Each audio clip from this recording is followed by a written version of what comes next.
jaay sama gars yi spécial LFLF balañ soo la ñuy jël 40e jour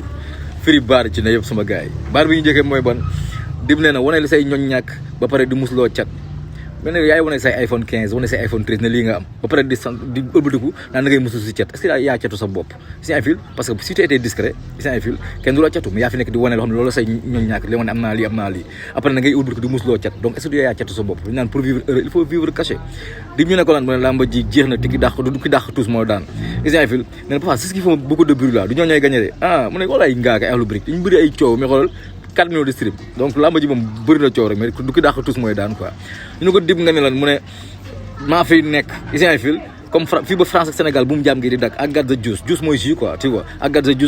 juice nee na xoolal fii xam nga tey Sénégal ak France moom bu mu jaam ngi dawagul voilà moo tax man maam kon man jógeguma fi gars yi na ko booy tëjee saa yi mu ne ba ñu ma leen suul bañu ma leen mais su ma leen suul dañu may suul mu ne sëriñ boo xam ne soo dóorul